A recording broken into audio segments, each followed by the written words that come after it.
اب ہم اللہ کے نام سے قرآن حکیم میں مکی اور مدنی صورتوں کا جو دوسرا گروپ ہے اس کی مدنی صورتوں کے جوڑے کا مطالعہ شروع کر رہے ہیں۔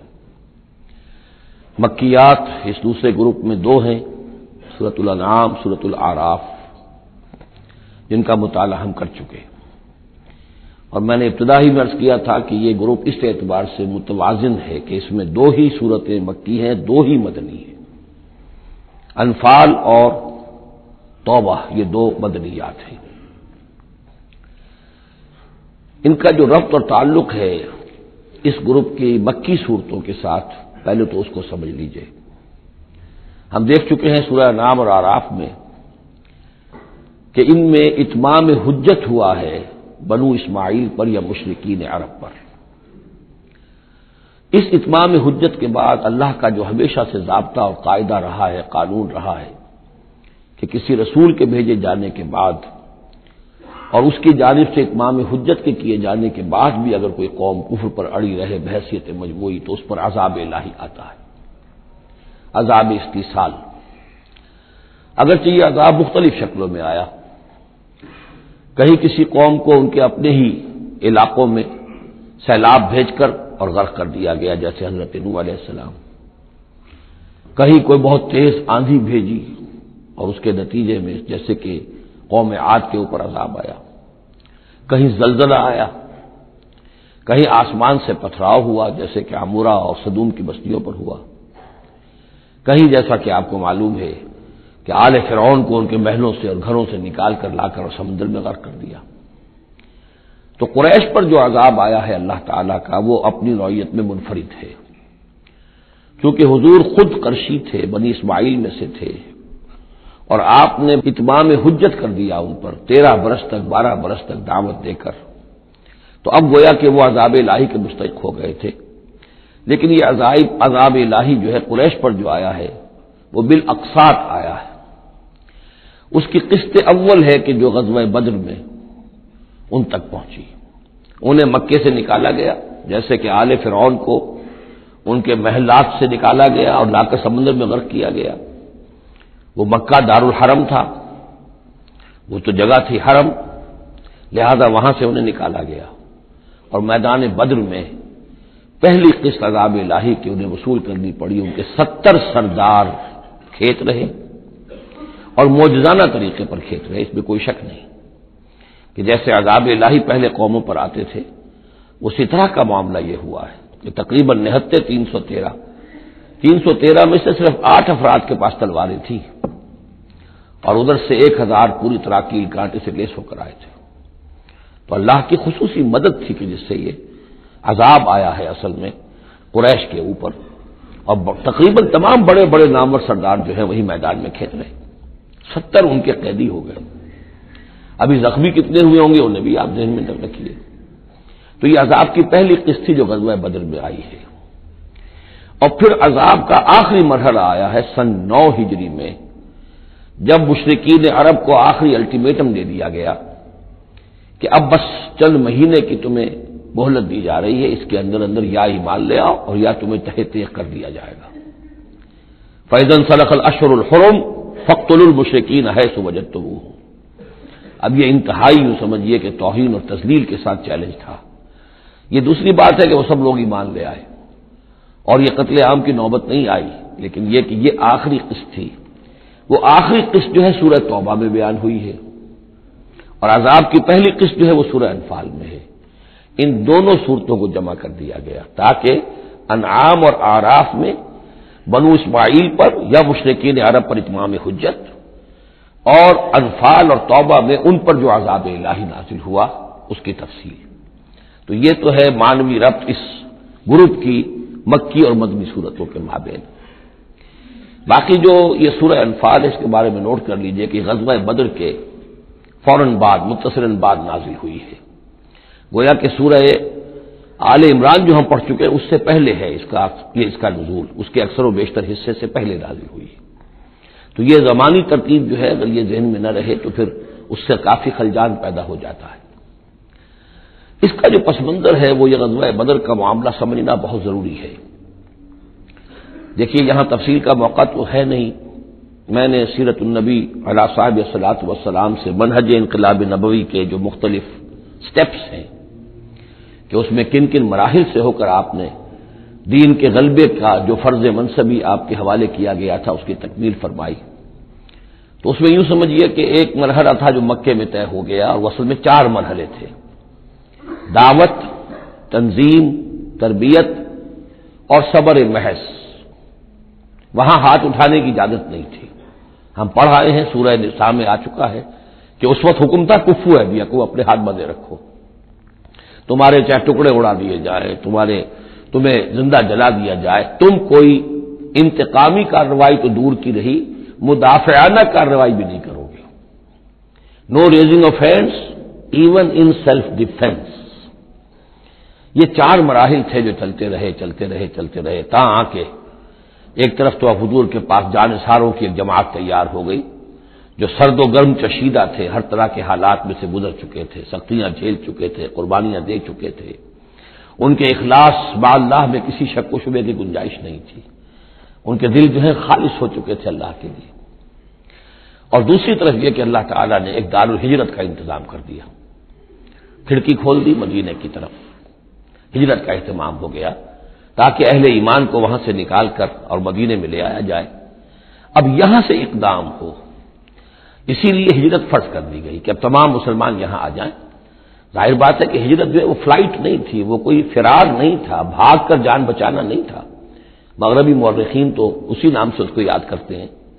وہ تو اصل میں یہ تھا کہ ایک جگہ اگر اس کام کے لیے موضوع نہیں ہے تو کوئی اور بیس، آلٹرنیٹ بیس اگر مل جائے تو وہاں سے اپنا آفینسو جو ہے آخری فیصلہ کن اقدام جو ہے وہاں سے لانچ کیا جائے۔ لہذا مدینہ میں آ کر حضور نے صلی اللہ علیہ وسلم صرف 6 مہینے لیے ہیں انٹرنل کنسالیڈیشن، کہ اب آپ آئے ہیں، نئے آئے ہیں، مہاجرین نئے آئے ہیں، تو ایک تو یہ کہ ان 6 مہینے میں آپ نے مسجد نبوی تعمیر کر لی، مرکز بن گیا، گورنمنٹ ہاؤس بھی ہو گیا یہ، اور پارلیمنٹ ہاؤس بھی ہو گیا، دارالندوہ بھی ہو گیا، دارالعلوم بھی ہو گیا، خانقاہ بھی ہو گئی، عبادت گاہ بھی ہو گئی، مرکز ہو گیا۔ ثانیاً آپ نے انصار اور مہاجرین کے اندر مواخات کرا دی، ایک انصاری ایک مہاجر بھائی بنا دیا۔ تیسرے یہ کہ آپ نے بہت بڑا کام یہ کیا کہ جو یہود کے قبیلے وہاں آباد تھے ان کو آپ نے ان کے ساتھ ایک معاہدہ کر لیا، جوائنٹ ڈیفنس آف مدینہ، میثاق مدینہ، مدینے کی ایک مدافعت جو ہوگی وہ مشترک ہوگی، کوئی بھی حملہ آور آئے گا باہر سے تو مل کر مسلمان اور یہودی اس معاملے میں ایک ملت ہوں گے اور دفاع کریں گے مدینے کا۔ بس 6 مہینے آپ نے اس کام میں لیے، 7ویں مہینے سے پھر آپ نے کچھ چھوٹے چھوٹے دستے بھیجنے شروع کر دیے، چھاپا مار دستے سمجھ لیجئے، کہ جس سے وہ جو کیروان روٹس تھے، قریش کی لائف لائن یہی تھی، ان کا تجارتی سلسلہ تھا، شام کی طرف قافلے جو جاتے تھے وہ بدر سے ہو کر گزرتے تھے، بدر کے قریب سے، اور بدر جو ہے مدینے سے قریب تر تھا، مکے سے فاصلہ زیادہ ہے، اور جو قافلے جاتے تھے یمن کو وہ طائف سے ہو کر گزرتے تھے، تو آپ نے ان راستوں کے اوپر چھاپا مار دستے بھیجنے شروع کر دیے۔ جدید اصطلاح میں اس کو یہ کہا جائے گا کہ اکنامک بلاکیج آف مکہ۔ 8 ایسی مہمیں غزوہ بدر سے پہلے ثابت ہیں 1.5 سال کے اندر۔ 6 مہینے آپ نے وہ لیے، 1.5 سال اور 2 سال کے بعد غزوہ بدر ہو گیا ہے، تو یہ 1.5 سال میں 8 مہمیں، جن میں سے 4 میں کہ حضور خود بھی بنفس نفیس شریک رہے ہیں، اس لیے وہ غزوات کہلاتے ہیں، اور 4 وہ ہیں کہ جن میں آپ نے صرف کچھ لوگوں کو بھیج دیا ہے کسی امیر کے تحت، وہ سرایا کہلاتے ہیں۔ تو یہ جو صورتحال ہوئی، اور اس میں یہ بھی ہوا کہ حضور جہاں جاتے تھے خود تو وہاں کے قبائل سے آپ معاہدے کر لیتے تھے۔ اب یا تو وہ جو قبائل جو تھے مقامی، پہلے تو وہ قریش کے حلیف تھے، اب یا تو وہ حضور کے حلیف ہو گئے، مسلمانوں کے حلیف ہو گئے، تو قریش کی طاقت کم ہوئی، مسلمانوں کی بڑھ گئی، یا یہ ہے کہ وہ نیوٹرل ہو گئے کہ ہم نہ قریش کی مدد کریں گے آپ کے خلاف، نہ آپ کی مدد کریں گے قریش کے خلاف، نیوٹرل ہو گئے۔ اس سے بھی یہ ہے کہ قریش کا جو حلقہ اثر تھا، سیاسی زون آف پولیٹیکل انفلوئنس، وہ کم ہو رہا ہے۔ یہ 2 چیزیں ایسی ہوئی ہیں، political isolation of Quraysh and economic blockage of Mecca, جس کے نتیجے میں مکے والے جو ہیں پھر یوں سمجھیے کہ تنگ آمد بجنگ آمد، ورنہ مکے والوں کی طرف سے کوئی آغاز ثابت نہیں ہے تاریخ میں کہ حضور کے اور مسلمانوں کے مکے سے جانے کے بعد ان کی طرف سے کوئی ابتدا ہوئی ہو، کوئی انیشیٹو لیا گیا۔ 2 واقعات خاص طور پر ایسے ہو گئے کہ ایک چھوٹا سا آپ نے ایک دستہ بھیجا تھا نخلا، اور یہ نخلا جو ہے یہ مکے اور طائف کے مابین ہے، تو سمجھیے کس قدر فاصلے پر، اور وہاں مٹ بھیڑ ہو گئی، جو مسلمان وہاں بھیجے گئے تھے ان کے کفار کے ساتھ، وہاں ایک مشرک مکے کا مارا گیا، ایک کو انہوں نے قید کیا، ساتھ لے آئے، کچھ سامان جو ان کا تجارت تھا وہ بھی لے آئے، وہ مال غنیمت سمجھ کر۔ تو حضور اگرچہ ناراض ہوئے کہ میں نے تمہیں لڑنے کا حکم نہیں دیا تھا، میں نے اس لیے بھیجا تھا کہ وہاں رہو اور قریش کی نقل و حرکت سے ہمیں مطلع کرتے رہو، لیکن اب سچویشن پیدا ہو گئی، گویا کہ یہ چاہے ارادہ تھا یا نہیں تھا، ڈی فیکٹو شکل یہی ہوئی کہ اقدام ہو گیا مسلمانوں کی طرف سے، اب آغاز ہو گیا مسلمانوں کی طرف سے۔ ادھر جب ابو سفیان لے کر جا رہے تھے بہت بڑا قافلہ شام کی طرف، تو حضور نے اس کا تعاقب کیا، لیکن وہ تیزی سے نکل گئے تھے۔ لیکن جب واپس آ رہے تھے اور 50,000 دینار کا سامان تھا ان کے قافلے کے اندر، بہت لدا پدا قافلہ، انہیں یہ خطرہ ہوا کہ اب پھر محمد صلی اللہ علیہ وسلم اور ان کے ساتھی کہیں لوٹیں گے ہمیں اور ہمارے اوپر حملہ کریں گے، روکیں گے ہمارا راستہ۔ تو انہوں نے یہ دوہری حکمت عملی کی کہ ایک تو یہ کہ ایک سوار بھیجا، آگے تیزی کے ساتھ دوڑایا کہ مکے جاؤ، کہو کہ ہمارے قافلے کو خطرہ ہے محمد سے صلی اللہ علیہ وسلم، لہذا مدد بھیجو۔ اور ادھر یہ کیا کہ وہ عام راستہ جو تھا، جو بدر سے ہو کر گزرتا تھا، اسے چھوڑ کر ساحل سمندر کے ساتھ ساتھ نیچے سے ہو کر وہ نکل بھی گئے۔ اب وہاں مکے میں یہ دونوں چیزیں بیک وقت پہنچ گئی، ایک طرف وہ نخلا سے لوگ روتے پیٹتے چیختے چلاتے ہمارا آدمی مار دیا محمد کے آدمیوں نے، وہ آ گئے، ادھر سے وہ آ گیا جو ابو سفیان کا بھیجا ہوا تھا ایلچی کہ دوڑو دوڑو دوڑو تمہارا قافلہ محمد لوٹنے والے ہیں اور یہ ہے اور وہ ہے۔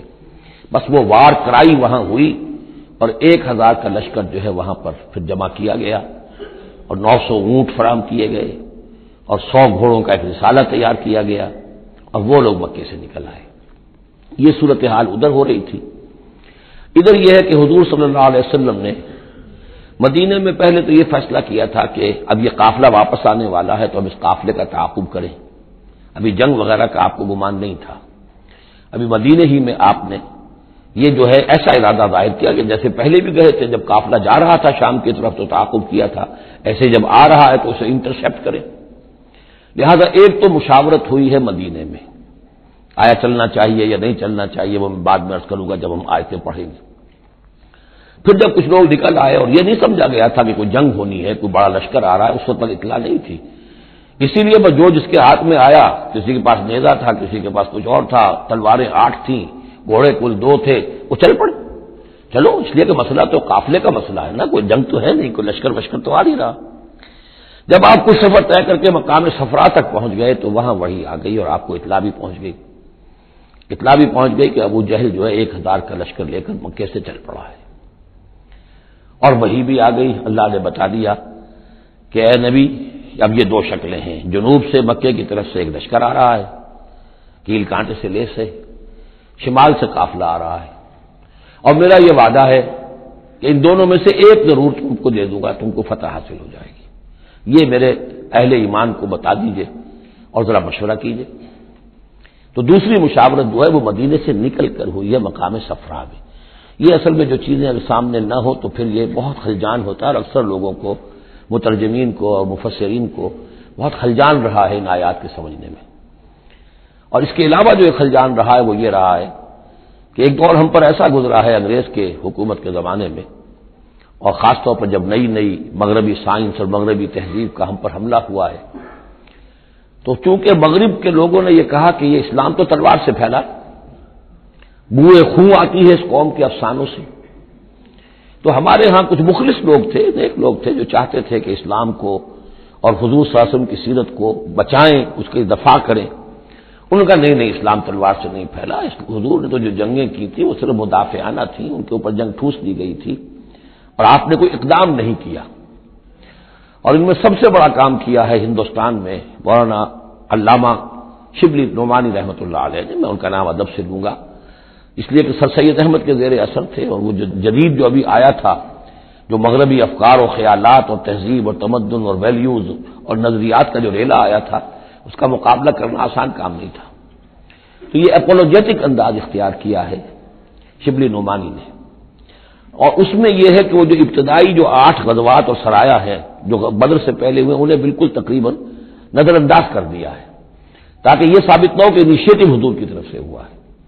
یہ چیز جو ہے میں سمجھتا ہوں کہ ایک خاص دور کا تقاضا تھی، وہ دور کا گزر چکا۔ اب اسلام کا یہ فکر کہ اسلام ایک مکمل دین ہے، یہ اپنا غلبہ چاہتا ہے، اور حضور کو بھیجا گیا تھا اس لیے کہ دین کو غالب کرے، اور دین کو غالب کرنے کی جدوجہد ایک انقلابی جدوجہد ہے۔ اس انقلابی جدوجہد میں جہاں پہلا مرحلہ یہی ہوتا ہے کہ پیسو ریزسٹنس ہو، اور پہلے تیاری کی جائے، دعوت، تنظیم، تربیت اور صبر محض کے ذریعے سے ایک قوت فراہم کی جائے، پھر دوسرا مرحلہ آتا ہے باطل کے ساتھ ٹکرانا پڑتا ہے، اور اس میں آگے بڑھ کر ٹکر مول لینی پڑتی ہے۔ یہ نہیں ہے کہ انتظار ہی کرتے رہیں، یعنی ایک جس کو ہم کہتے ہیں کو ایگزسٹنس، پیسفل کو ایگزسٹنس حق و باطل کے درمیان نہیں ہو سکتی۔ حق کیسے تسلیم کر سکتا ہے کہ باطل بھی موجود رہے؟ ہاں، حق میں جان نہیں ہے، اہل حق جو ہیں بے جان ہے، مردہ ہیں، تو مجبوری ہے، لیکن اگر اہل حق میں جان ہو تو وہ کیسے برداشت کریں گے کہ باطل جو ہے اس کا غلبہ رہے؟ ہاں، باطل جو ہے وہ نیچا ہو کر رہے، اگر وہ مغلوبیت کی شکل اختیار کر لے تو ٹھیک ہے، لیکن یہ کہ باطل کا غلبہ ہو اور اہل ایمان میں جان بھی ہو، تو یہ دو چیزیں جو ہیں یہ تو ایک دوسرے سے بالکل متضاد ہیں۔ جیسے حضرت ابوبکر نے فرمایا تھا ایبدل الدین وانا حی، کیا دین میں ترمیم کی جائے گی جبکہ ابھی میں زندہ ہوں؟ میرے جیتے جی دین کے اندر ترمیم یہ ممکن نہیں ہے۔ تو وہی بندہ مومن کی شان ہونی چاہیے۔ تو اصل حقائق الحمدللہ بہت اچھی طریقے سے واضح ہو چکے ہیں۔ بہرحال اتنا پس منظر جو ہے جان لیجئے، اور ایک خاص اسلوب جو ہے سورہ مبارکہ کا، اگرچہ یہ تقریباً ایک خطبہ ہے مسلسل 10 رکوع ہے، لیکن اس میں ایک خاص مسئلے کو نکال کر پہلے شروع میں لے آئے ہیں۔ اس کی بحث آئے گی تقریباً وسط میں جا کر، لیکن اس اسلوب کو یہاں نوٹ کر لیجئے، وہ اس لیے کہ یہی اسلوب ہے جس سے ہمیں سمجھنے میں مدد ملے گی۔ سورہ توبہ کے جو ترتیب مضامین ہے وہاں بھی بہت اشکال ہے، اور بہت سے مترجمین کو جدید دور کے جو زیادہ محنت نہیں کر سکے ہیں، بس ترجمہ مکمل کرنا انہوں نے اپنے پیش نظر رکھ لیا، تفسیر مکمل کرنی ہی ہے، لہذا وہ تیزی کے ساتھ وہ دقت نظر کا ثبوت نہ دے سکے تو اس میں بڑے خلجان پیدا کر دیے۔ وہ اسلوب کیا ہے کہ اس پوری بحث میں سب سے ایک نمایاں مسئلہ یہ ہو گیا تھا غزوہ بدر کے بعد کہ مال غنیمت پر مسلمانوں میں جھگڑا ہو گیا۔ پہلی جنگ تھی، غنیمت کی تقسیم کیسے ہوگی، اس کا قانون کیا ہے، اس کا ضابطہ کیا ہے، وہ معلوم نہیں تھا۔ اور یہ کہ عام طور پر جو عرب میں پہلے رواج تھا وہ تو یہ تھا کہ جس کے ہاتھ جو لگ گیا بس وہ اس کا ہے۔ وہ تو لوٹ مار جانتے تھے کہ باقاعدہ جنگ جو ہے وہ تو ان کے ہاں اس طریقے سے منظم کوئی تنظیم تو تھی نہیں، تو جو جس کے ہاتھ لگ گیا۔ اب لوگوں نے یہ سمجھا غزوہ بدر میں جس نے جو کچھ مال غنیمت جمع کیا وہ اس کا ہے۔ اب کچھ لوگوں نے کہا صاحب کہ ہم یہاں حضور کے حفاظت کے لیے مامور تھے، یہاں پہرے پر تھے، ہم تو مال جمع نہیں کر سکے، تو کیا مطلب ہے ہمارا کوئی حصہ نہیں ہوگا؟ یا یہ ہے کہ کچھ بزرگوں نے کہا تو وہ اتنی بھاگ دوڑ تو نہیں کر سکتے جتنے نوجوان کر سکتے تھے، بھاگ کر دوڑ کر ادھر سے ادھر جمع کر لینا، لیکن یہ کہ ان کی حیثیت ہوتی ہے، وجاہت ہوتی ہے، تو ایک جھگڑا پیدا ہو گیا کہ یہ کس طریقے سے تقسیم ہو، کس کا کتنا حق ہے۔ تو اس جھگڑے کا ذکر کر کے سورت شروع کی ہے، لیکن اس کے اوپر کوئی بات یہاں نہیں کی، بلکہ کیٹیگوریکل بات کی ہے کہ جڑ کاٹ دی اس کی، لیکن اس پر جو اصل حکم ہے وہ بعد میں آئے گا وسط صورت میں۔ مال غنیمت کے لیے یہاں لفظ آیا انفال، یسألونک عن الانفال۔ اے نبی یہ آپ سے انفال کے بارے میں پوچھ رہا ہے۔ انفال جمع نفل کی، نفل کہتے ہیں کسی اضافی شے کو، جیسے نماز فرض ہے، یہ سنت مؤکدہ ہے، یہ فلاں ہے، یہ نفل ہے، اضافی ہے، آپ کی مرضی پر ہے، پڑھیں نہ پڑھیں۔ تو جو کہ جنگ میں اصل شے جو مطلوب ہوتی ہے وہ فتح ہوتی ہے، مال غنیمت تو ایک اضافی شے، بونس ہے جو مل گیا، ورنہ اصل شے جو ہے وہ مال غنیمت جو ہے پیش نظر جنگ میں نہیں ہوتی۔ لوٹ مار میں اصل شے جو ہے وہ لوٹ مار کا مال ہوتا ہے، لیکن جب جنگ ہوتی ہے تو جنگ میں تو اصل چیز جو مقصود ہے وہ فتح ہے۔ تو اس حوالے سے مال غنیمت کو انفال کے لفظ سے تعبیر کیا گیا، یسألونک عن الانفال۔ اے نبی یہ آپ سے پوچھ رہے ہیں مال غنیمت کے بارے میں، قل الانفال للہ والرسول۔ پہلے تو جڑ کاٹ دی مسئلہ کہہ دیں کہ الفال کل کے کل اللہ اور اس کے رسول کے ہیں، تم میں سے کسی کا کوئی حق ہے ہی نہیں، لاؤ سب جمع کر دو۔ یہ فتح جو ہے تمہارے ہاتھوں نہیں آئی ہے، یہ اللہ کی خصوصی مدد سے آئی ہے، لہذا کسی کا کوئی حق نہیں۔ زیرو لیول پر لا کر پھر ان کو سنبھالنا آسان تھا کہ جب معلوم ہو کہ سب کچھ ہاتھ سے دے کر، تو پھر تو ظاہر بات ہے کہ آدمی جو ہے جب ساری جاتی دیکھیے تو آگے دیجیے بانٹ والی بات ہے، پھر وہ کم کے اوپر بھی راضی ہو گئے۔ لیکن پہلا مسئلہ یہی تھا، قل الانفال للہ والرسول واتقوا اللہ، اللہ کا تقوی اختیار کرو، واصلحوا ذات بینکم، اور اپنے آپس کے معاملات کو درست کرو، واطیعوا اللہ ورسولہ، اور اللہ اس کے رسول کی اطاعت کرو ان کنتم مومنین، اگر تم مومن ہو۔ گویا کہ جڑ ہی کاٹ دی، کسی کا کوئی حق اس میں ہے ہی نہیں، یہ سب اللہ اس کے رسول کے لیے یعنی اسلامی ریاست کے لیے ہے۔ اب یہاں جو آگے آیات آ رہی ہیں بڑی اہم ہے۔ بندہ مومن کی شخصیت کا جو حیولہ ہے اور بندہ مومن کی جو تعریف ہے، جامع ترین اور مختصر ترین الفاظ میں یہ آئی ہے سورہ حجرات میں۔ اس کے دو حصے ہیں، ایک تو ہے بندہ مسلم، مسلمان کے لیے تو 5 چیزیں ہیں، کلمہ شہادت، نماز، روزہ، حج، زکوٰۃ۔ لیکن حقیقی مومن کے لیے اس میں 2 اضافی چیزیں شامل کرنی پڑیں گی۔ وہ کیا ہیں؟ دلی یقین اور عملی جہاد۔ بندہ مومن کی شخصیت کے اندر یہ 2 رخ اور ہونے چاہیے۔ جو صرف مسلمان ہے، کلمہ شہادت، نماز، روزہ، حج، زکوٰۃ، بنی الاسلام علی 5، شہادت لا الہ الا اللہ وان محمد رسول اللہ واقام الصلاۃ وایتاء الزکوٰۃ وصوم رمضان وحج البیت۔ لیکن مومن انما المؤمنون الذین آمنوا باللہ ورسولہ ثم لم یرتابوا، یقین والا ایمان، دل میں ایمان، وجاہدوا باموالہم وانفسہم فی سبیل اللہ، اور جہاد کریں اپنی جان اور مال کے ساتھ اللہ کی راہ میں۔ اب یہاں یوں سمجھیے کہ سورہ حجرات کی اس آیت نمبر 15 میں جو ڈیفینیشن آئی ہے، جیسے پرکار ہوتی ہے، پرکار کو کھول دیا۔ ایک حصے کی کیفیات کو یہاں اس سورہ انفال کے شروع میں لے آئے ہیں، اور دوسری جہاد والی کیفیات کو سورہ انفال کے آخر میں لے آئے ہیں۔ تو یہ پرکار یہاں کھلی ہوئی ہے اس ڈیفینیشن کی۔ تو ایک حصہ ڈیفینیشن کا یہاں آ رہا ہے، انما المؤمنون الذین اذا ذکر اللہ وجلت قلوبہم، اہل ایمان حقیقی مومن تو وہ ہیں کہ جب اللہ کا ذکر کیا جاتا ہے تو ان کے دل لرز جاتے ہیں۔ وَإِذَا تُلِيَتْ عَلَيْهِمْ آيَاتُهُ، اور جب انہیں اس کی آیات پڑھ کر سنائی جاتی ہیں، زادتہم ایمانا، ان کے ایمان میں بڑھوتری ہوتی ہے، اضافہ ہوتا ہے۔ وَعَلَىٰ رَبِّهِمْ يَتَوَكَّلُونَ، اور وہ اپنے رب پر توکل کرتے ہیں۔ الَّذِينَ يُقِيمُونَ الصَّلَاةَ، جو نماز کو قائم رکھتے ہیں۔ وَمِمَّا رَزَقْنَاهُمْ يُنْفِقُونَ، اور جو کچھ ہم نے انہیں دیا ہے اس میں سے اللہ کے لیے، اللہ کے دین کے لیے خرچ کرتے ہیں۔ انفاق فی سبیل اللہ مراد ہے۔ اولئک هم المؤمنون حقا، یہ وہ لوگ ہیں جو سچے مومن ہیں، حقیقی مومن ہیں۔ لیکن نوٹ کر لیجئے یہ بھی ابھی آدھی ڈیفینیشن آئی ہے، اس سورہ مبارکہ کے آخر میں آئے گی اور وہاں جا کے پھر یہی الفاظ آئیں گے۔ یہ آیت نمبر 74 ہے، والذین آمنوا وہاجروا وجاہدوا فی سبیل اللہ والذین آووا ونصروا اولئک هم المؤمنون حقا لہم مغفرۃ ورزق کریم۔ اس کے بعد ایک آیت اور بعد میں ہے، سورت ختم ہو جاتی ہے۔ تو لاسٹ بٹ 1 آیت اور ادھر پہلی کے بعد دوسری، ان 2 جگہ پر ایمان کے حقائق کو تقسیم کر کے پرکار کو کھول کر گویا کہ پوری سورت کو ان 2 کے درمیان میں لے لیا گیا ہے، گود میں لے لیا گیا ہے۔ ایمان کی ڈیفینیشن کے یہ 2 حصے جو ہیں ان کی گود میں۔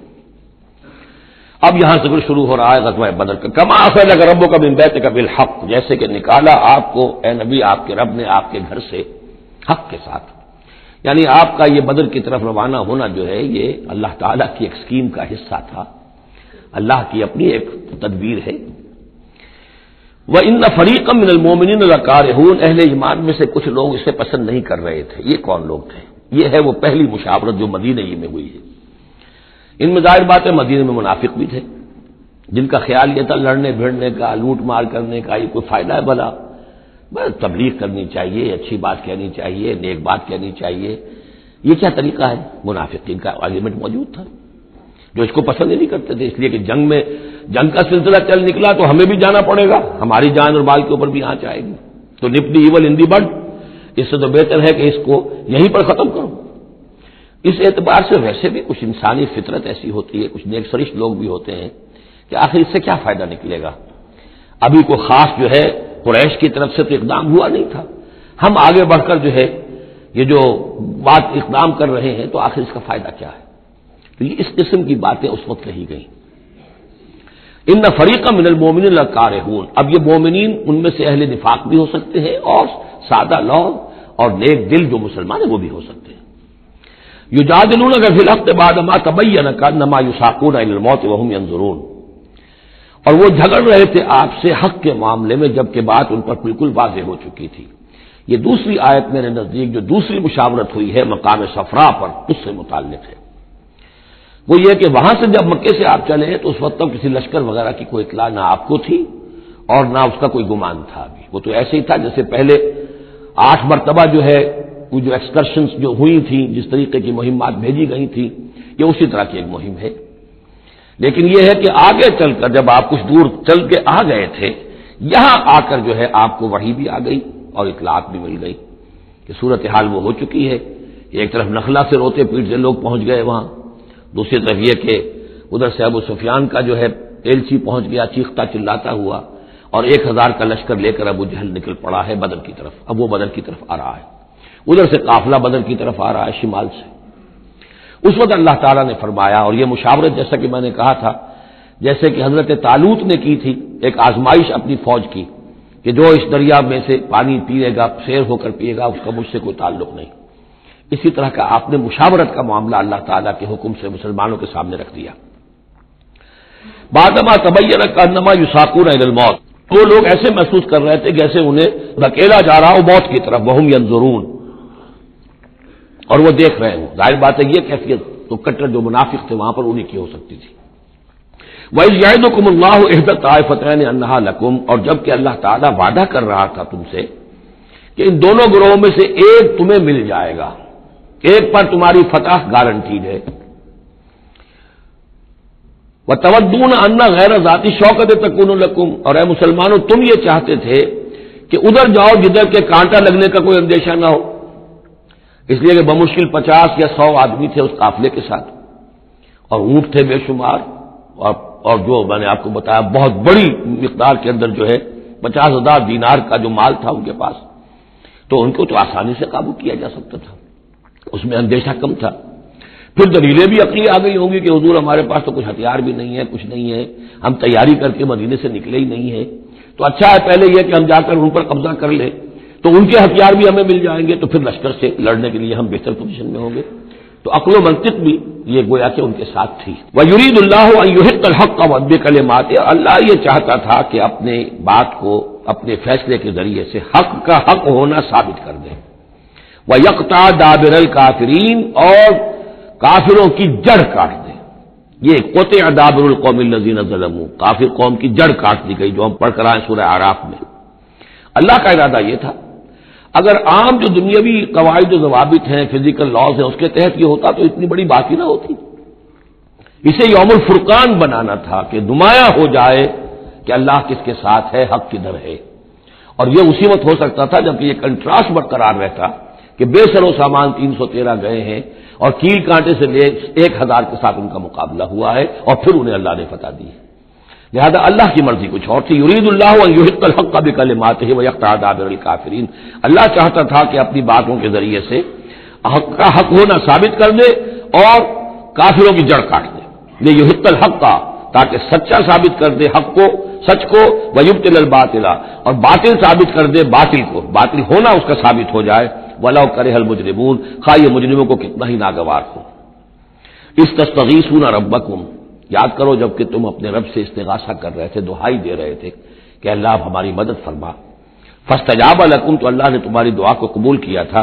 انی ممدکم بالف من الملائکۃ مردفین، کہ میں تمہاری مدد کروں گا 1000 ملائکہ سے جو لگاتار آئیں گے، پے بپے آئیں گے۔ 1000 کا لشکر آیا ہے نا، تو 1000 فرشتے ہم تمہاری مدد کے لیے بھیج دیں گے۔ وما جعلہ اللہ الا بشرا، اور اللہ نے اس کو نہیں بنایا مگر تمہارے لیے بشارت، ولتطمئن بہ قلوبکم، اور تاکہ تمہارے دل مطمئن ہو جائیں۔ ومن نصر الا من عند اللہ، اور مدد تو اللہ کی طرف سے ہوتی ہے، فرشتوں کو بھیجے بغیر بھی وہ مدد کر سکتا ہے، کن فیکون کی شان کے ساتھ وہ جو چاہے کر دے۔ لیکن یہ کہ تمہارا جو اپنا ایک سوچنے کا انداز ہے، بر بنائے طب بشری، تمہاری تسکین کے لیے ہم نے یہ شکل کر دی کہ 1000 دشمن آ رہا ہے تو 1000 فرشتہ تمہاری مدد کے لیے ہم بھیج دیں گے۔ ان اللہ عزیز الحکیم، یقیناً اللہ تعالیٰ سب زبردست ہے اور حکمت والا۔ اذ یغشیکم النعاس امنۃ منہ، جبکہ تم کو ڈھانپ لیا تھا ایک اونگ نے جو امن کی اور تسکین کا ذریعہ بن گیا اللہ کی طرف سے۔ یہ 2 معجزے ہوئے ہیں خاص اس وقت، معجزے اس معنی میں کہ عام حالات میں یہ چیزیں نہیں ہوتی، لیکن اس میں کوئی خرق عادت نہیں ہے۔ معجزہ اس معنی میں نہیں ہے کہ اس کو چیلنج کر کے حضور نے دکھایا ہو، اس معنی میں نہیں، بس یہ کہ غیر معمولی اللہ کی نصرت کی شکلیں ہیں۔ ایک تو یہ کہ حالانکہ معاملہ بڑا سخت تھا، لیکن رات کو جا کے پڑاؤ پر مسلمان سوئے اطمینان سے، بڑی عمدگی سے نیند آئی، دل میں وہ دغدغہ نہیں تھا، اللہ پر اطمینان تھا، اللہ کے لیے نکلے تھے۔ لہذا ان کو وہ بے چینی اور تشویش اور کل کیا ہو جائے گا، رہیں گے کہ نہیں رہیں گے، زندگی ہوگی موت، کچھ نہیں. نیند آئی، انہیں اطمینان سے سوئے، صبح کو اٹھے تو وہ گویا کہ چاقو چوبند تھے. نمبر 2 یہ ينزل علیکم من السماء ماء، اور جب کہ اتارا اس نے تم پر آسمان سے پانی، بارش ہو گئی، اس سے یہ ہوا لیطہرکم، تاکہ تمہیں پاک کرے، جنہیں غسل کی حاجت تھی غسل کر لیا. وَیُذْهِبَ عَنکُمُ الرِّجْسَ الشیطان، اور دور کر دے تم سے شیطان کی نجاست کو. وَلِیَرْبِطَ عَلَىٰ قُلُوبِکُمْ، اور یہ کہ تاکہ تمہارے دلوں کے اندر بھی، بارش کے بعد جو فضا ہوتی ہے اس سے طبیعت کے اندر بھی ایک اطمینان اور سکون پیدا ہوتا ہے. ورنہ واقعہ یہ ہے کہ جہاں پر آ کر قریش پہلے ڈیرہ ڈال چکے تھے، پانی پر ان کا قبضہ تھا، اب یہاں پانی نہیں تھا، بارش ہوئی تو وہ نشیبی جگہ میں انہوں نے ایک اپنا حوض بھی جمع کر لیا، پانی بھی جو ہے وہ ان کے پاس فراہم ہو گیا. وَيُثَبِّتَ بِهِ الْأَقْدَامَ، اور پانی جب برسا تو مٹی دب گئی، مٹی کے جمنے کی وجہ سے پاؤں بھی دب گئے. وہ جگہ جو تھی وہاں پر جو ہے اہل ایمان جو مجاہدین تھے ان کے پاؤں قدم جمنے کی صورت پیدا ہو گئی. اذ یوحی ربک الی الملائکۃ، اور جب یاد کرو، گمان کرو، تصور کرو، جب کہ آپ کا رب وحی کر رہا تھا فرشتوں کو. انی معکم، وہ جو 1000 فرشتہ اللہ نے بھیجا، انی معکم، میں تمہارے ساتھ ہوں. فثبتوا الذین آمنوا، تو جاؤ اور اہل ایمان کے قدموں کو جما دو، اہل ایمان کے دلوں کو جما دو. سألقی فی قلوب الذین کفروا الرعب، عن قریب میں ان کافروں کے دلوں میں رعب ڈال دوں گا، ان پر دہشت طاری ہو جائے گی. فاضربوا فوق الاعناق، پھر مارنا ان کی گردنوں کے اوپر جیسے چاہے. واضربوا منہم کل بنان، اور مارنا ان کی ایک ایک پور پر. یعنی یہ کہ جب کسی شخص پر کوئی شخص دہشت زدہ ہو جائے تو اس کے اندر قوت مدافعت نہیں رہتی، پھر گویا کہ وہ جو بھی حملہ آور ہے اس کے رحم و کرم پر ہے، جدھر سے چاہے چوٹ لگائے، جدھر سے چاہے مارے. ذالک بانہم شاقوا اللہ ورسولہ، اور یہ سزا ان کو اس لیے دی جائے گی کہ انہوں نے مخالفت کی، زدہ کی، دشمنی کی اللہ کی اور اس کے رسول کی. ومن یشاقق اللہ ورسولہ فإن اللہ شدید العقاب، اور جو اللہ اور اس کے رسول کا دشمن ہو جائے اور اس سے زدہ کرے تو اللہ تعالیٰ بھی سزا دینے میں بہت سخت ہے. ذالکم فذوقوہ، دیکھو اب یہ قریش سے خطاب ہے. ذالکم فذوقوہ، دیکھو یہ آگے پہلی قسط وصول کرو، چکھ لو اس کو. وان للکافرین عذاب النار، اور ابھی جو تمہارے یہ کھیت رہے ہیں ان کی سزا یہی ختم نہیں ہو گئی ہے، ان کے لیے جہنم کا عذاب ہے. یا ایھا الذین آمنوا اذا لقیتم الذین کفروا زحفا، اہل ایمان جب تمہارا مقابلہ ہو جائے کافروں سے میدان جنگ میں. یہ زحف کہتے ہیں جبکہ باقاعدہ دو لشکر ایک دوسرے کے سامنے مد مقابل بن کر آئیں. ایک چھاپا مار جنگ ہوتی ہے، جیسی کہ 8 جو پہلی اس سے مہمیں تھی وہ جنگ کی شکل نہیں تھی بلکہ وہ مہمیں تھی چھاپا مار، لیکن اب یہ پہلی مرتبہ جنگ ہوئی ہے، لہذا اس کے حوالے سے بات ہو رہی ہے. یا ایھا الذین آمنوا اذا لقیتم الذین کفروا زحفا فلا تولوہم الادبار، تو تم ان کو پیٹھ مت دکھاؤ، پیٹھ مت موڑو، مطلب یہ کہ کھڑے رہو، ڈٹے رہو، مقابلہ کرو، جان چلی جائے لیکن یہ کہ پیچھے قدم نہ ہٹے. وَمَن يُوَلِّهِمْ يَوْمَئِذٍ دُبُرَهُ، اور جو کوئی بھی اس روز اپنی پیٹھ دکھا دے گا یعنی میدان جنگ سے بھاگے گا. 2 استثناءات کے ساتھ، اِلَّا مُتَحَرِّفًا لِقِتَالٍ، سوائے اس کے کہ یا تو وہ کوئی داؤ لگا رہا ہو جنگ کے لیے، جیسے 2 آدمی بھی جنگ کرتے ہیں اور تلوار اور اس کے ساتھ، تو کوئی ذرا ادھر ہٹتا ہے، پیچھے کو ہٹتا ہے، وہ بھاگنا نہیں ہوتا بلکہ وہ تو در حقیقت ایک ٹیکٹیکل موو ہے، وہ تو ایک اپنے داؤ کے لیے ذرا پیچھے ہٹنا، اب اس وقت میسرا کو پیچھے کر لیا جائے اور جو میمنہ ہے اسے آگے بڑھایا جائے، یہ بات اور ہے. اور متحیزا الی فئۃ، یا یہ کہ کوئی اور جمعیت ہے جس کی طرف جا کر ملنا ہے اور اس کے لیے ریٹریٹ ہو رہی ہے، تو آرڈرلی ریٹریٹ یہ ایک علیحدہ شے ہو جائے گی اور ٹیکٹیکل موو یہ علیحدہ شے ہو جائے گی. تو آرڈرلی ریٹریٹ اور ٹیکٹیکل موو، ان 2 کے سوا اگر کوئی بھگدڑ کے اندر کوئی جان بچا کر بھاگا فقط باب غضب من اللہ، تو اس نے تو اللہ کا غضب جو ہے وہ کما لیا. ومأواہ جہنم، اس کا ٹھکانہ جہنم ہوگا، وبئس المصیر، اور وہ بہت ہی برا ٹھکانہ ہے. اب یہاں وہ بات آ گئی، فلم تقتلوہم، اے مسلمانوں تم نے انہیں قتل نہیں کیا، ولکن اللہ قتلہم، اللہ نے انہیں قتل کیا. ویسے تو یہ کہ فاعل حقیقی اللہ ہے، ہم جو کام بھی کرتے ہیں اور جس شے کے اندر بھی کوئی تاثیر ہے وہ اللہ ہی کی وجہ سے. لا فاعل فی الحقیقت ولا مؤثر الا اللہ، عام حالات میں بھی یہ، لیکن یہ خاص حالات تھے جن میں اللہ تعالیٰ کی خصوصی مدد آئی ہے. فلم تقتلوہم ولکن اللہ قتلہم وما رمیت اذ رمیت ولکن اللہ رما، اور اے نبی آپ نے بھی جو کنکریوں کی مٹھی بھر کر پھینکی تھی، آپ نے کنکریاں لی اپنی مٹھی میں اور پھینکا کفار کے لشکر کی طرف. شاہت الوجوہ، چہرے جو ہے بگڑ جائیں. تو یہ پتہ نہیں کہاں تک اللہ نے ان کنکریوں کو پہنچایا ہے. تو فرمایا اور آپ نے جب وہ کنکریوں کی مٹھی پھینکی تھی وما رمیت اذ رمیت، آپ نے نہیں پھینکی تھی ولکن اللہ رما، یہ تو اللہ تعالیٰ نے پھینکی تھی. ہاتھ ہے اللہ کا، بندہ مومن کا ہاتھ. وَلِيُبْلِيَ الْمُؤْمِنِينَ مِنْهُ بَلَاءً حَسَنًا، تاکہ اللہ تعالیٰ اہل ایمان کے جوہر نکھارے، ان کے اندر کی چھپی ہوئی جو صلاحیتیں ہیں مخفی ہیں انہیں اجاگر کرے. یہ ذرا نوٹ کر لیجئے، بلا یبلو کے معنی ہوتا ہے آزمانا، تکلیف میں ڈال کر کسی آزمائش میں. ابلا یبلی جب یہ باب افعال سے آتا ہے تو کسی کے جوہر کو نکھارنا، کسی کی جو خابیدہ صلاحیتیں ان کو ابھارنا، یہ ہے ابلا. لیبلی المؤمنین منہ بلاء حسنا، تاکہ اللہ تعالیٰ خوب اہل ایمان کے اوپر ان کے جو ہے جوہر نکھارے. ان اللہ سمیع علیم، یقیناً اللہ سب کچھ سننے والا اور جاننے والا ہے. ذالکم وان اللہ موہن کید الکافرین، یہ تو ہو چکا. اب اس جنگ کا جو نتیجہ تھا قریش تم نے دیکھ لیا، لیکن آئندہ بھی سمجھ لو اللہ تعالیٰ کافروں کے تمام چالوں کو ناکام بنا دے گا.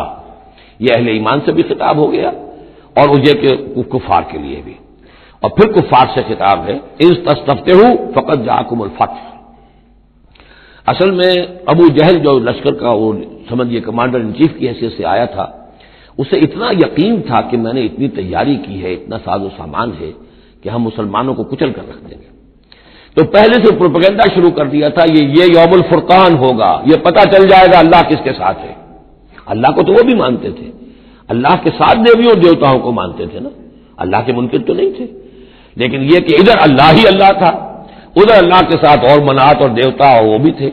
تو یہ کہ اللہ کس کے ساتھ ہے یہ ثابت ہو جائے گا. یعنی وہ اتنا یقین تھا اسے، جیسے 65 کی جنگ میں لاہور، فال آف لاہور دکھا دیا گیا BBC ٹیلی ویژن کے اوپر، جو ہو چکا لاہور جو ہے اس پر تو بھارتی فوج کا قبضہ ہو چکا، اتنا یقینی تھا. اسی طرح اس نے یوم الفرقان کہا، تو اسی کو اللہ تعالیٰ نے یوم الفرقان بنا دیا تاکہ منکشف ہو جائے، یہ بات مبرر ہو جائے کہ اللہ کس کے ساتھ ہے. اس اعتبار سے اس کی دعا بھی بڑی عجیب ہے، جو اس نے آ کر بدر سے ایک رات قبل جبکہ حضور بھی دعا مانگ رہے تھے اور طویل ترین سجدہ کیا تھا، اس نے بھی دعا کی تھی. اور وہ دعا جو ہے وہ موحدانہ دعا ہے، اس میں کسی لات عزا حبل بنات کا کوئی تذکرہ نہیں. اللہم اے اللہ اقطعنا للرحم وائل الغدات، جس نے ہمارے رحمی رشتے کاٹ دیے ہیں کل تو اسے ذلیل و خوار کر دے. یعنی اس کا جو سب سے بڑا چارج تھا، الزام تھا حضور پر، وہ یہ تھا کہ اس شخص نے آ کر ہمارے خاندانوں میں تفریق پیدا کر دی، بھائی کو بھائی سے جدا کر دیا. ایک بھائی مسلمان ہو گیا، وہ علیحدہ ہو گیا، باقی بھائی کافر ہیں، ایک دوسرے کے دشمن ہو گئے. ماں باپ سے اولاد کو جدا کر دیا، شوہر کو بیوی سے کاٹ دیا، بیوی کو شوہر سے کاٹ دیا. ہماری طاقت تھی، ہمارا قبیلہ تھا، ہم قریش تھے. ظاہر بات ہے کہ قبائلی زندگی میں اتحاد، یکجوئی، یہی تو چیزیں ہوتی ہیں ساری کی ساری، کہ جس کی وجہ سے ان کی ساکھ ہوتی ہے. تو اس نے تو آ کر ہمارا ستیہ ناش کر دیا. اقطعنا للرحم، جس نے رحمی رشتے کاٹ دیے ہیں ہمارے. فاہل الغدات، تو اے اللہ کل اسے ذلیل و خوار کر دیجو. یہ دعا تھی ابو جہل کی. بہرحال اللہ تعالیٰ اب ان سے خطاب کر کے کہہ رہے کہ اے مشرکین مکہ ان تستفتحوا، اگر تو تم چاہتے تھے کہ فیصلہ ہو جائے، فقط جاءکم الفتح، تو فتح فیصلہ ہو چکی، فیصلہ اللہ کا آ چکا، معلوم ہو گیا کہ حق کدھر ہے باطل کدھر ہے. وَإِن تَنْتَهُوا فَهُوَ خَيْرٌ لَكُمْ، اب بھی اگر تم باز آ جاؤ تو یہ تمہارے لیے بہتر ہے. وَإِن تَعُودُوا نَعُودْ، اگر دوبارہ ارادہ کرو گے ہم بھی یہی کچھ دوبارہ کریں گے. وَلَن تُغْنِيَ عَنْكُمْ فِئَتُكُمْ شَيْئًا، اور تمہاری یہ نفری اور جمعیت اور تمہاری یہ تعداد تمہیں کسی کام نہیں آ سکے گی. وَلَوْ كَثُرَتْ، خواہ وہ بہت ہو. وَأَنَّ اللَّهَ مَعَ الْمُؤْمِنِينَ، اور یہ کہ اللہ اہل ایمان کے ساتھ ہے. یا ایھا الذین آمنوا، اب یہ جو رکوع آ رہا ہے تیسرا، یہ بہت ہی جامع، بہت اہم ہے. اس میں سے دو جو تین آیتوں کے گروپ ہیں وہ تو خاص طور پر ہماری توجہ کی اور مسلمانوں نے پاکستان کی توجہ کے لیے بڑے اہم ہیں. یا ایھا الذین آمنوا اطیعوا اللہ ورسولہ ولا تولوا عنہ وانتم تسمعون، اہل ایمان اللہ اور اس کے رسول کی اطاعت کرو اور نہ منہ موڑو اس سے جبکہ تم سن رہے ہو. یعنی جب اللہ کے رسول نے کہا تھا کہ چلو بدر کی طرف، تو تمہاری یہ رد و قضا اور یہ پاؤں پیٹنا جس کو کہتے ہیں، یہ مختلف الفاظ اس کے لیے محاوروں میں آتے ہیں، تو یہ جو تم کر رہے تھے کیوں کر رہے تھے؟ جب اللہ اس کے رسول کی طرف سے بات آئی تھی تو ہر ایک کو کہنا چاہیے تھا سمیعنا واطعنا، جو آپ کا حکم ہو. اطیعوا اللہ واطیعوا الرسول ولا تولوا عنہ وانتم تسمعون، ظاہر بات ہے تمام مسلمانوں سے بات نہیں ہے، یہاں بھی ذہن میں رکھیے وہی جنہوں نے کمزوری دکھائی تھی ان کی طرف اشارہ ہے. ولا تکونوا کالذین قالوا سمعنا وهم لا يسمعون، ان لوگوں کے مانند نہ ہو جاؤ جو کہتے ہیں کہ ہم نے سن لیا، حقیقت میں وہ سنتے نہیں ہیں. یعنی دل اڑا ہوا ہے، طبیعت جو ہے وہ یکسو ہے ہی نہیں، تو کیا سننا ہے، سنا انسنا ہو گیا. ان شر الدواب عند اللہ الصم البکم الذین لا یعقلون، یقیناً تمام چوپایوں میں بدترین اللہ کے نزدیک یہی لوگ ہیں جو بہرے ہیں، گونگے ہیں اور عقل سے کام نہیں لیتے. اب یہ منافقین ہی کی طرف اشارہ ہو رہا ہے. وَلَوْ عَلِمَ اللَّهُ فِيهِمْ خَيْرًا، اگر اللہ تعالیٰ کے علم میں ہوتا کہ ان میں کوئی خیر ہے، لَأَسْمَعَهُمْ، اللہ انہیں سنا دیتا. وَلَوْ أَسْمَعَهُمْ، اگر اللہ انہیں سنا دیتا، لَتَوَلَّوْا، پھر بھی پیٹ موڑ جاتے. وَهُمْ مُعْرِضُونَ، وہ ہیں ہی اعراض کرنے والے. یہ گویا کہ چند آیات ہیں کہ جس میں خاص طور پر جو لوگ بھی اس وقت ریلیکٹنٹ تھے، جو بھی کسی طریقے سے اس میں جھجک رہے تھے، ان کے لیے تنبیہ. اب 3 آیات آ رہی ہیں. یا ایھا الذین آمنوا استجیبوا للہ وللرسول اذا دعاکم لما یحییکم، اے اہل ایمان لبیک کہا کرو اللہ کی پکار پر، اور خاص طور پر رسول کی پکار پر جبکہ وہ تمہیں پکارے اس شے کے لیے جس سے تمہیں زندگی ملے گی. تم جنگ میں جانے کو سمجھ رہے ہو کہ موت کا دروازہ ہے، یہ تو اصل زندگی کا دروازہ ہے. ولا تقولوا لمن يقتل في سبيل الله اموات بل احياء ولكن لا تشعرون. تو یہ تو در حقیقت اللہ اور اس کے رسول جس چیز کی طرف تمہیں بلا رہے ہیں، حقیقی زندگی یہ ہے، روحانی زندگی یہ ہے، معنوی زندگی یہ ہے. یہ حیوانوں کی طرح جینا جو ہے یہ کوئی زندگی نہیں ہے. یہ تو در حقیقت اولئک کالانعام بل هم اضل، جو سورہ اعراف میں ہم پڑھ چکے ہیں، یہ حیوانوں کا سا زندگی گزارنا ہے. استجیبوا للہ وللرسول اذا دعاکم لما یحییکم واعلموا ان اللہ یحول بین المرء وقلبہ، اور جان لو اللہ تعالی بندے اور اس کے دل کے درمیان حائل بھی ہو جایا کرتا ہے. یعنی اگر اللہ کی رسول کی پکار سنی اور انسنی کر دی، پھر سنی انسنی کر دی، پھر اللہ تعالیٰ پردہ بن جائے گا، اب سننے نہیں دے گا، معذور ہو جاؤ گے سننے سے. یہی وہ بات ہے جس کو کہیں کہتے ہیں ختم اللہ علی قلوبہم وعلی سمعہم، ان کے دلوں پر اللہ نے مہر کر دی ہے، ان کی سماعت پر. اور ہم پڑھ چکے ہیں سورہ انعام میں وَنُقَلِّبُ أَفْئِدَتَهُمْ وَأَبْصَارَهُمْ كَمَا لَمْ يُؤْمِنُوا بِهِ أَوَّلَ مَرَّةٍ. پہلی مرتبہ اگر نہیں کرو گے قبول تو پھر یہ ہے کہ تمہارے دل الٹ دیے جائیں گے، تمہاری نگاہیں الٹ دی جائیں گی. تو اس لیے بہت ہی ڈرنے کی بات ہے جو بھی مطالبہ دین کا سامنے آئے اور ایک دفعہ دل گواہ دے دے کہ ہاں ہے بات ٹھیک ہے، پھر اگر کرنی کترائے گا انسان تو یہیں سے سزا نقد شروع ہو جائے گی، پھر وہ صلاحیت سلب ہو جائے گی، پھر اللہ حائل ہو جائے گا. یعنی قانون خداوندی، سنت خداوندی حائل ہو جائے گی. پھر آپ کے دل پر مہر لگے گی، آپ کے کانوں کے پر مہر لگے گی، آپ کی آنکھوں پر پردے پڑ جائے گے. یا ایھا الذین آمنوا استجیبوا للہ وللرسول اذا دعاکم لما یحییکم واعلموا ان اللہ یحول بین المرء وقلبہ وانہ الیہ تحشرون. اور یہ کہ بالآخر تو تمہیں سب کو اسی کی طرف جمع کیا جانا ہے.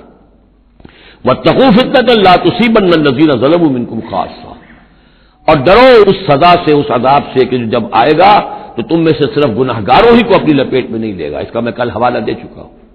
بے گناہ بھی اس میں اگر اپنا فرض ادا نہیں کر رہے، فرض ادا نہ کرنا جرم ہے، خود وہ خود گناہ ہے. تم اگر دین کے لیے سرفروشی نہیں کر رہے تو یہ بھی تو گناہ ہے. ہاں ٹھیک ہے میں نے یہ شراب نہیں پی، میں نے یہ نہیں کیا، میں نے سور نہیں کھایا، میں نے فلاں نہیں کیا، میں نے نمازیں پڑھی، ٹھیک ہے سب کچھ کیا، لیکن سوال یہ ہے کہ جو دین کا فرض تھا، دین کی نصرت تھی، اللہ کی اور اس کے دین کے لیے تن من دھن لگانا تھا، وہ نہیں کیا، وہ بھی تو جرم ہے.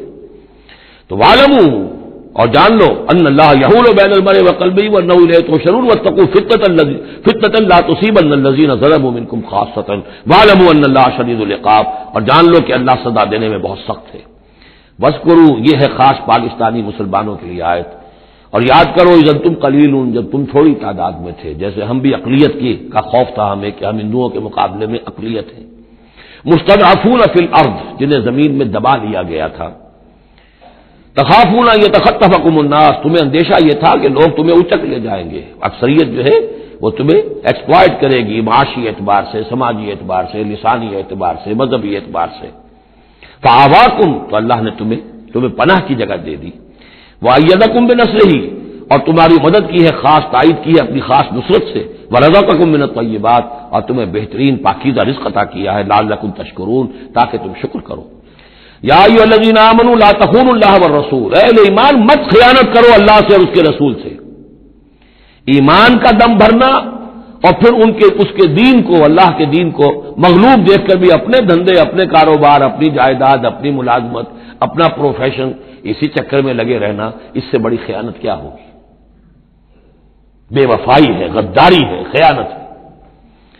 لا تخونوا اللہ والرسول، اللہ اور اس کے رسول کے ساتھ خیانت نہ کرو، وتخونوا اماناتکم وانتم تعلمون، اور نہ ہی اپنی آپس کی امانتوں میں خیانت کرو۔ سب سے بڑی خیانت تو اللہ کے ساتھ خیانت ہے۔ سب سے بڑی وہ امانت جو اللہ نے اپنی روح تم میں پھونکی ہے، اس کا حق اگر تم ادا نہیں کر رہے ہو تو سب سے بڑی خیانت یہ ہے، جس کو کہ فرمایا گیا ہے سورہ احزاب میں، ہم نے آسمانوں پر، زمین پر، پہاڑوں پر پیش کی، ان عرضنا الامانۃ علی السماوات والارض والجبال فابین ان یحملنها واشفقن منها وحملها الانسان۔ تو بہت بڑی بڑی امانتیں تمہارے پاس ہیں، دین کی امانت ہے، قرآن کی امانت ہے، شریعت کی امانت ہے، یہ سب امانتیں محمد رسول اللہ کی ہیں۔ وَأَنَّ اللَّهَ عِندَهُ أَجْرٌ عَظِيمٌ، اور یقینا اللہ ہی کے پاس ہے بہت بڑا اجر۔ یا ایھا الذین آمنوا اتقوا اللہ یجعل لکم فرقانا وَاعْلَمُوا أَنَّمَا أَمْوَالُكُمْ وَأَوْلَادُكُمْ فِتْنَةٌ، اور جان لو تمہاری اولاد اور تمہارے اموال تمہارے لیے فتنہ ہے، یہی روکتے ہیں، یہی دو بیڑیاں ہیں جو پاؤں میں پڑی رہتی ہیں، مال اور اولاد۔ اولاد کو اعلیٰ سے اعلیٰ تعلیم دلانی ہے، اس کے لیے بڑی بڑی فیسیں دینی پڑتی ہیں، اس کے لیے ظاہر بات ہے کہ اپنا ایک ایک قطرہ جو ہے پسینے کا اور خون کا لگائیں گے تو کہیں جا کر وہ ساری چیزیں فراہم ہوگی۔ آدمی کھپ گیا اسی کے اندر، اولاد کے لیے یا مال کے لیے، پھر کہاں سے وقت لائیں دین کے لیے، اور دین کے لیے نصرت کے لیے کہاں کوئی رمق جسم کے اندر باقی رہ جاتی ہے۔ جان لو کہ تمہارے اموال اور تمہاری اولاد تمہارے لیے فتنہ ہے۔ فتنہ کہتے ہیں جس پر کسی کو پرکھا جائے، کسوٹی جس کے اوپر پرکھا جا رہا۔ وَأَنَّ اللَّهَ عِندَهُ أَجْرٌ عَظِيمٌ، اور یقینا اللہ ہی کے پاس ہے بڑا اجر۔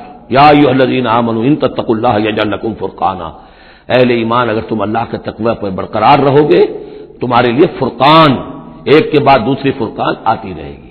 پہلا فرقان تو یہ آ گیا، یہ فتح جو تمہیں دی گئی ہے۔ وَيُكَفِّرْ عَنْكُمْ سَيِّئَاتِكُمْ، اور یہ کہ تمہارے سے تمہاری جو کمزوریاں ہیں، برائیاں ہیں، وہ اللہ تعالیٰ دور کر دے گا۔ وَيَغْفِرْ لَكُمْ، اور بخش دے گا۔ وَاللَّهُ ذُو الْفَضْلِ الْعَظِيمِ، اللہ بڑے فضل والا ہے۔ وَإِذْ يَمْكُرُ بِكَ الَّذِينَ كَفَرُوا، اب یہ ہجرت سے پہلے جو صورتحال تھی مکے میں کہ قریش کے سردار بیٹھتے تھے دارالندوہ میں، کیا کریں اب ہم محمد صلی اللہ علیہ وسلم کو قتل کر دیں، سازشیں ہوتی تھیں، اور اسی طریقے سے انہیں قید کر دیں، کہیں یہاں سے نکلنے پہ مجبور کر دیں، تو وہ جو سازشیں ان کی ہوتی تھی اور مشورے ہوتے تھے ان کا ذکر ہے۔ وَإِذْ يَمْكُرُ بِكَ الَّذِينَ كَفَرُوا، اور یاد کیجئے جبکہ وہ لوگ جو کافر ہوئے، یہ کافر لوگ آپ کے بارے میں مشورے کرتے تھے، چالیں چلتے تھے، اسکیمیں بناتے تھے، سازشیں کرتے تھے۔ لِيُثْبِتُوكَ، نمبر ایک تو یہ کہ آپ کو کہیں قید کر دیں، اور يَقْتُلُوكَ، یا قتل کر دیں، اور يُخْرِجُوكَ، یا آپ کو اپنی بستی سے کہیں نکال دیں۔ وَيَمْكُرُونَ وَيَمْكُرُ اللَّهُ، وہ بھی چالیں چل رہے تھے، ان کی بھی اسکیمز تھیں اور اللہ کی اپنی اسکیم تھی۔ وَاللَّهُ خَيْرُ الْمَاكِرِينَ، اور ظاہر بات ہے کہ اللہ تعالیٰ بہترین ہے پلاننگ کرنے والا اور بہترین ہے تدبیر فرمانے والا۔ وَإِذَا تُتْلَىٰ عَلَيْهِمْ آيَاتُنَا قَالُوا قَدْ سَمِعْنَا لَوْ نَشَاءُ لَقُلْنَا مِثْلَ هَٰذَا، اور جب انہیں ہماری آیات پڑھ کے سنائی جاتی ہے تو وہ کہتے ہیں ٹھیک ہے، بہت سن لی ہم نے یہ آیات، بہت محمد آپ نے سنا لیا، کوئی ایسی بات بھی نہیں ہے، ہم چاہیں گے تو ایسا ہی کلام ہم بھی کہہ لیں گے۔ جرأت نہیں کی کسی نے کہ آئے کہ یہ کلام میں نے موضوع کیا ہے اور یہ قرآن کے برابر ہے، تو کوئی کمیشن بٹھا لیجئے، کوئی سازش بنا لیجئے کہ تو طے کریں، یہ جرأت نہیں ہوئی۔ لیکن یہ کہہ دینے میں تو کوئی بات نہیں تھی، زبان کون پکڑے گا۔ لو نشاء لقلنا مثل هذا، اگر ہم چاہیں گے تو ہم بھی ایسے کہہ دیں گے، کوئی ایسی بڑی بات نہیں ہے۔ یہ نضر بن حارث تھا کہ جس کی طرف یہ الفاظ منقول ہیں تاریخ اور سیرت میں۔ ان هذا الا اساطیر الاولین، یہ نہیں ہے یہ مگر یہ کہ پچھلوں کی کہانیاں ہیں، قصے ہیں، جیسے آج بھی مستشرقین کہتے ہیں کہ کچھ تورات سے کچھ انجیل سے محمد نے لے لیا جوڑ جاڑ کر اور یہ قرآن بنایا ہے۔ اب تو خیر وہ دور ذرا بدل گیا ہے، یہ ذرا پچھلی صدی کی بات تھی، اس دور میں لوگ اس قسم کی باتیں زیادہ کرتے تھے۔ وَإِذْ قَالُوا اللَّهُمَّ إِنْ كَانَ هَذَا هُوَ الْحَقُّ، اور وہی بات جو میں نے آپ کو بتائی تھی کل بھی کہ قریش کے لیے سب سے بڑا مسئلہ اپنے عوام کو سنبھالنے کا ہو گیا تھا، کیسے روکیں ان کو کہ یہ محمد صلی اللہ علیہ وسلم کا ایمان نہ لائیں۔ اس کے لیے جو اور تدبیریں وہ کرتے تھے اسی کی طرح کی ایک تدبیر کا ذکر آ رہا ہے۔ مجمع عام میں کھڑے ہو کر دعائیں مانگ رہے ہیں، اے اللہ اگر یہ جو کچھ محمد کہہ رہے ہیں اگر یہ حق ہے اور تیرے پاس سے آیا ہے یہ قرآن، فامطر علینا حجارۃ من السماء۔ وَإِذْ قَالُوا اللَّهُمَّ إِنْ كَانَ هَذَا هُوَ الْحَقُّ مِنْ عِنْدِكَ، اگر یہ ہے حق تیری طرف سے، فامطر علینا حجارۃ من السماء، تو برسا دے ہم پر پتھر آسمان سے، اب ائتنا بعذاب الیم، یا پھر بھیج دے ہم پر کوئی عذاب۔ اب عذاب آیا نہیں، دیکھ لو، اس کا مطلب یہ کہ یہ محمد جھوٹے ہیں صلی اللہ علیہ وسلم۔ ہم نے تو کہہ دیا، اللہ کو پکار کر کہہ دیا، ہو سکتا ہے کبھی کعبے کے پردے پکڑ پکڑ کر کہا ہو اسی طریقے سے، تاکہ پورا یقین ہو جائے، کسی درجے میں بھی ہمارے عوام کے اندر کوئی وسوسہ، کوئی دغدغہ باقی نہ رہے۔ وَمَا كَانَ اللَّهُ لِيُعَذِّبَهُمْ، اور اللہ تعالیٰ انہیں عذاب نہیں دے سکتا تھا، اللہ کے لیے ممکن نہیں تھا کہ ان پر عذاب بھیجتا، وَأَنْتَ فِيهِمْ، جبکہ ابھی اے محمد آپ ان کے مابین موجود تھے۔ ہجرت سے پہلے معاملہ نہیں ہوا کرتا یہ، اللہ اپنے رسول کو ان کے ساتھی اہل ایمان کو نکال لیتا ہے، اس کے بعد کوئی عذاب اس نوعیت کا آتا ہے جس نوعیت کا وہ عذاب مانگ رہے تھے۔ وَأَنْتَ فِيهِمْ وَمَا كَانَ اللَّهُ مُعَذِّبَهُمْ، اللہ ان کو عذاب دینے والا نہیں تھا، وَهُمْ يَسْتَغْفِرُونَ، جبکہ وہ استغفار بھی کر رہے تھے۔ یعنی اسی مکے میں عوام الناس بھی تو تھے، سادہ لوگ بھی تو تھے، وہ استغفار بھی کرتے تھے، تلبیہ بھی پڑھتے تھے، لبیک اللہم لبیک لبیک اللہم لبیک، یہ بھی تو کرتے تھے، اللہ کو بھی پکارتے تھے۔ تو بڑا گڑبڑ سا معاملہ تھا، جب تک کہ اللہ تعالیٰ یمیز الخبیث من الطیب کر نہ دے، اس وقت تک اس طرح کا معاملہ اللہ تعالیٰ کے لیے درست نہیں تھا۔ وَمَا لَهُمْ أَلَّا يُعَذِّبَهُمْ، باقی وہ عذاب کے پورے طور سے مستحق تو ہو چکے ہیں، اور کیا ہے وہ کون سی رکاوٹ ہے ان کے لیے؟ مَا لَهُمْ أَلَّا يُعَذِّبَهُمُ اللَّهُ، کہ اللہ تعالیٰ ان کو عذاب نہ دے، وَهُمْ يَصُدُّونَ عَنِ الْمَسْجِدِ الْحَرَامِ، جبکہ وہ روک رہے ہیں مسجد حرام سے لوگوں کو، وَمَا كَانُوا أَوْلِيَاءَهُ، اور حقیقت میں یہ اس کے متولی نہیں ہے، یہ اس کے مختار نہیں ہے، یہ اس کے ساتھی نہیں ہے۔ ان اولیاءہ الا المتقون، اس اللہ کے گھر کے تو ولی اور اس کے جو اصل مجاور کہہ لیجئے یا متولی کہہ لیجئے، وہ تو ہوں گے متقی لوگ جو اللہ کا تقوی رکھتے ہوں، اللہ کی بندگی کرتے ہوں، ولکن اکثرهم لا يعلمون، لیکن ان کی اکثریت علم نہیں رکھتی۔ وما كان صلاتهم عند البيت، اور انہوں نے جو نماز کا حلیہ بگاڑا ہے، نہیں ہے ان کی نماز بیت اللہ کے پاس الا مقام و تصدیہ، سیٹیاں بجاتے ہیں، تالیاں پیٹتے ہیں، یہ ان کی نماز رہ گئی ہے۔ طواف کرتے تھے تو اس میں سب سے اونچا طواف تھا برہنہ طواف، اور نماز جو تھی ان کی وہ یہ تھی، سیٹیاں بجاتے ہوئے۔ جیسے کہ آپ کو معلوم ہے کہ بعض علاقوں میں مسجدوں کے اندر جب وہ میلاد کی محفلیں ہوتی ہیں تو اس کے اندر ڈھول اور ڈھمک کا، یہ میں نے سنا ہے کہ خاص طور پر افریقہ کے بعض ممالک میں کام ہوتا ہے۔ یہ اللہ کا شکر ہے اس حد تک کم سے کم یہ کہ بر عظیم پاک و ہند کے اندر جو بھی صورت ہوئی ہے وہ یہ مسجد کے اندر یہ خرافات نہیں ہوئی ہے، باقی باہر ہو رہی ہے جو بھی ہو رہی ہے۔ تو انہوں نے نماز کی بھی شکل یہ بنا دی تھی، فذوقوا العذاب بما کنتم تکفرون، تو اب چکھو مزہ عذاب کا اپنے کفر کی پاداش میں۔ ان الذین کفروا ينفقون اموالهم ليصدوا عن سبیل اللہ، ظاہر بات ہے یہ لشکر آیا تھا تو اس کے لیے بھی تو لاؤ لشکر تیار کرنا پڑا تھا نا، ساز و سامان، 900 اونٹ، 1000 آدمیوں کے لیے راشن بھی چاہیے تھا، مکے سے چل کے مدینے تک آنا ہے، جنگ میں رہنا ہے، تو یہ 10 اونٹ روزانہ جو ہے ذبح ہو رہے تھے اس فوج کے لیے۔ تو یہ سارا جو انفاق کیا ہے کچھ لوگوں نے کیا ہے نا، جو باطل کے لیے انفاق کر رہے تھے، شیطان کے لیے، وہ حزب الشیطان جو ہے، آخر وہ بھی تو مجاہد تھے، وہ مجاہد تھے فی سبیل الشیطان، فی سبیل الشرک۔ تو جو خرچ کر رہے ہیں اپنے مال لیصدوا عن سبیل اللہ، تاکہ لوگوں کو روک سکے اللہ کے راستے سے، فسينفقونها، وہ اور بھی خرچ کریں گے، ابھی انہیں اور بڑے لشکر تیار کرنے پڑیں گے، ثم تكون عليهم حسرة، پھر یہ سب ان کے لیے ایک حسرت بن جائے گی۔ سب کچھ مال بھی ہم نے لگا دیا، ساری جانیں ہم نے گنوا دی، کچھ نہ ہوا، محمد کا بال بیکا نہ کر سکے صلی اللہ علیہ وسلم، اللہ کا دین تو جا الحق وزهق الباطل ان الباطل كان زهوقا، ایک وقت آئے گا کہ اللہ کا دین جو ہے غالب ہو جائے گا۔ ثم يغلبون، پھر وہ مغلوب ہو کر رہیں گے، والذین کفروا الى جہنم یحشرون، اور جو ان میں سے کافر ہوں گے، جو اس وقت ایمان لے آئیں گے اللہ تعالیٰ ان کو معاف فرما دے گا، اور جو کفر پر اڑے رہیں گے وہ جہنم کی طرف گھیر کر لے جائے جائیں گے۔ لیمیز اللہ الخبیث من الطیب، یہ بات جو ہے سورہ آل عمران میں بھی آئی، تاکہ اللہ تعالیٰ پاک کو ناپاک سے علیحدہ کر دے، ممیز کر دے۔ وَيَجْعَلَ الْخَبِيثَ بَعْضَهُ عَلَى بَعْضٍ، اور جو ناپاک ہے اس کو ایک دوسرے کے اوپر سٹیک کرتا چلا جائے، فَيَرْكَمُهُ، اس کا ڈھیر کر دے، جميعاً، اور ان کو سب کو فَيَجْعَلَهُ فِي جَهَنَّمَ، اور سب کو پھر جہنم میں جھونک دے۔ یعنی یہ کہ یہ پہلے تو یہ سفٹنگ کرنی ہوگی، یہ طیب ہے، یہ خبیث، خبیث کو ایک دوسرے کے اوپر سٹیک کیجئے اور پھر اس کو جہنم میں ایک ہی مرتبہ دھکا دے دیجیے۔ لیمیز اللہ الخبیث من الطیب ویجعل الخبیث بعضه علی بعض فیرکمہ جمیعا فیجعلہ فی جہنم اولئک هم الخاسرون، یقیناً یہی لوگ ہیں خسارے پانے والے۔ قل للذین کفروا ان ینتہوا یغفر لهم ما قد سلف، اعلان کر دیجئے محمد صلی اللہ علیہ وسلم ان کافروں کے سامنے، اب بھی اگر باز آ جائیں تو جو کچھ ہو چکا ہے وہ معاف کر دیا جائے گا، اب بھی موقع ہے، اب بھی ایمان لے آؤ۔ یہودو، اور اگر وہ ارادہ کریں گے دوبارہ یہی کچھ کریں گے، فقط بدت سنت الاولین، تو پچھلوں کی بھی داستانیں گزر چکی ہیں، ان کی جو بھی کچھ ان پر ہوا ہے وہ سب کو معلوم ہے۔ اب ظاہر بات ہے کہ وہ مکی قرآن تو نازل ہو چکا تھا، سورہ اعراف بھی نازل ہو چکی، سورہ نام بھی نازل ہو چکی، جو کچھ ہوا ہے قوم ہود کے ساتھ، قوم صالح کے ساتھ، قوم شعیب کے ساتھ، کچھ ساری داستانیں تو تھی، فقط مدد سنت الاولین، اگلوں کا جو طریقہ اور راستہ تھا وہ تو گزر چکا ہے، وہ سب کے سامنے آ چکا ہے۔ وَقَاتِلُوهُمْ حَتَّى لَا تَكُونَ فِتْنَةٌ وَيَكُونَ الدِّينُ كُلُّهُ لِلَّهِ۔ یہ سورہ بقرہ میں بھی آیت آئی تھی اور اب آئی ہے اضافی شان کے ساتھ، یعنی اے مسلمانوں اب تمہاری یہ دعوت و تحریک جو ہے یہ اس مرحلے میں داخل ہو گئی، آرمڈ کانفلکٹ۔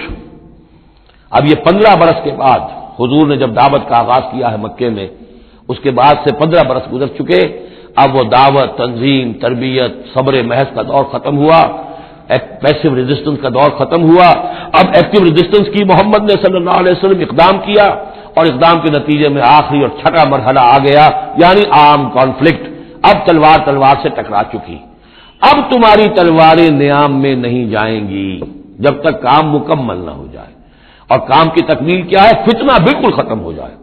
وَقَاتِلُوهُمْ حَتَّى لَا تَكُونَ فِتْنَةٌ، فتنہ وہ کیفیت ہے کہ جس میں ایمان پر قائم رہنا، ایمان پر عمل کرنا مشکل ہو جائے۔ جب باطل کا غلبہ ہے تو ایک بندہ مومن کے لیے ایمان پر پوری طریقے سے کاربند ہونا مشکل ہے، لہذا اس صورتحال کو ختم کرو، یعنی اب دین کا غلبہ ہو جائے۔ حَتَّى لَا تَكُونَ فِتْنَةٌ وَيَكُونَ الدِّينُ كُلُّهُ لِلَّهِ، دین بھی جزوی نہیں، کل کا کل دین اللہ ہی کے تابع آ جائے۔ فَإِنِ انتَهَوْا فَإِنَّ اللَّهَ بِمَا يَعْمَلُونَ بَصِيرٌ، پھر اگر وہ باز آ جائے تو جو کچھ وہ کر رہے ہیں اللہ اسے دیکھ رہا ہے۔ وَإِن تَوَلَّوْا، اور اگر پیٹھ موڑ لیں، وَاعْلَمُوا، تو اے مسلمانوں تم یہ جان لو، أَنَّ اللَّهَ مَوْلَاكُمْ، اللہ تمہارا مولا ہے، تمہارا ولی ہے، ساتھی ہے، مددگار ہے، خوش پناہ ہے۔ نعم المولا ونعم النصیر، کیا ہی اچھا ہے وہ حمایتی اور کیا ہی خوب ہے وہ مددگار۔